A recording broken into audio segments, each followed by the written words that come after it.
ठीक है। ये बायोलॉजी शब्द को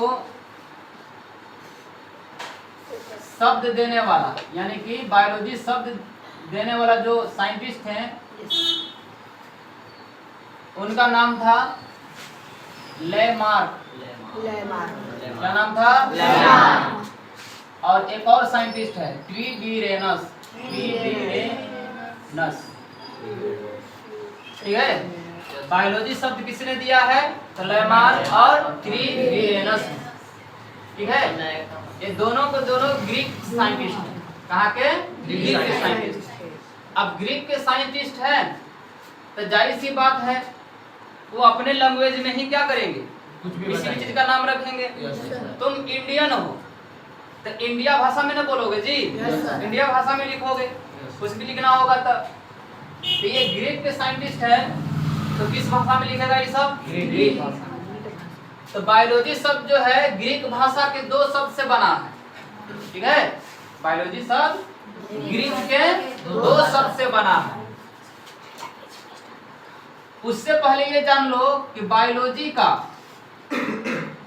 ठीक है, बायोलॉजी का पिता, बायोलॉजी का पिता बोल सकते हो या इसको बोल सकते हो जनक। बायोलॉजी का पिता या जनक, जिन्होंने बायोलॉजी से संबंधित कई प्रकार का सिद्धांत दिया। ठीक है। जीवों के बारे में उन्होंने कई प्रकार का सिद्धांत दिया, उसको ही हम लोग क्या बोलते हैं? पिता, या क्या बोलते हैं? जनक। तो बायोलॉजी के जनक अरस्तु को बोला जाता है। किसको बोला जाता है? अरस्तु। और ध्यान रखना अरस्तु कोई साइंटिस्ट नहीं है, अरस्तु एक दार्शनिक। क्या थे? दार्शनिक। ठीक है।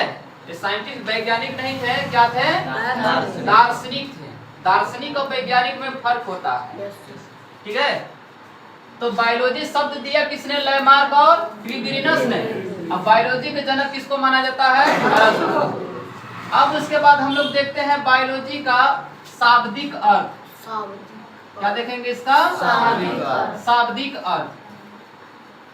शाब्दिक अर्थ का मतलब क्या होता है? शाब्दिक अर्थ का मतलब शब्द के अनुसार अर्थ निकालना। शाब्दिक अर्थ का मतलब शब्द के अनुसार अर्थ निकालना, यानी कि जो शब्द लिखल है उसी के अकॉर्डिंग हम उसका क्या निकाल दिए? अर्थ निकाल दिए, तो कहलाता है शाब्दिक अर्थ। तो बायोलॉजी का शाब्दिक अर्थ क्या होता है? तो देखो, जैसे कि बायोलॉजी जो वर्ड है ना, बायोलॉजी, ठीक है, बायोलॉजी बायोलॉजी जो शब्द है, मैंने पहले ही बोल दिया कि बायोलॉजी जो है ग्रीक शब्द से बना है। कहाँ से? ग्रीक शब्द से निर्मित हुआ है, यानी कि बना है, जिसमें कि बायोलॉजी में दो वर्ड है, ग्रीक के दो वर्ड है, जिसमें कि एक है कौन सी? बायोस। क्या है? बायोस। और प्लस लोगोस। लॉजी नहीं, कौन सी? लॉजी तो इंग्लिश वर्ड हो जाता है। बायोस प्लस लोगोस से बना है। ठीक है। बायोस को इंग्लिश में, ठीक है, बायोस को इंग्लिश में बोला जाता है लाइफ। क्या बोला जाता है? लाइफ। और लोगोस को इंग्लिश में बोला जाता है, लोगोस का अर्थ होता है टू स्टडी। क्या होता है? टू स्टडी होता है। ठीक है। अब लाइफ देखो, लाइफ को हम लोग हिंदी में बोलते हैं जीवन। क्या बोलते हैं? जीवन। अब स्टडी को बोलते हैं अध्ययन करना। क्या बोलते हैं? अध्ययन करना। ठीक है। अब दुनिया का वो वस्तु जिसमें लाइफ होता है, जीवन होता है, उसको हम लोग सजीव बोलते हैं। क्या बोलते हैं? सजीव। यानी कि दुनिया के जो हर वस्तु जिसमें लाइफ होगा, जीवन होगा, उसमें उसको हम लोग क्या बोलेंगे? सजीव। तो जीवन का अर्थ, यानी कि जिस वस्तु में जीवन होता है उसको हम लोग सजीव कहते हैं। अब ये वाला वर्ड, अब ये वाला वर्ड को आपस में क्या कर दो? मिला दो। तो सजीव, सजीव का अध्ययन करना। ठीक है। सजीव का अध्ययन करना ही क्या कहलाता है? बताओ। आगे समझ में? सजीव का अध्ययन करना बायोलॉजी क्या है जी? तो ये तुम लोग को पता होगा कि बायोलॉजी साइंस का ब्रांच है। बायोलॉजी क्या है? साइंस का ब्रांच है, शाखा है, भाग है। तब हम इसका परिभाषा कैसे कर सकते हैं बायोलॉजी का?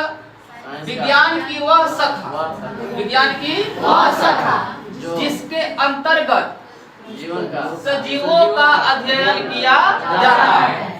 विज्ञान की वह शाखा जिसके अंतर्गत सजीवों का अध्ययन किया जाता है बायोलॉजी कहलाता है या जीव विज्ञान कहलाता है। समझ में आ पा रही है? क्लियर है कि बायोलॉजी किसे कहते हैं? तो इसमें हम केवल और केवल सजीवों के बारे में क्या करेंगे? पढ़ेंगे कि सजीव का निर्माण कैसे हुआ है, उसका स्ट्रक्चर क्या है, ठीक है। इन सारी चीजों के बारे में हम इसमें बात करेंगे। कोई दिक्कत यहाँ तक किसी को तो नहीं होना चाहिए।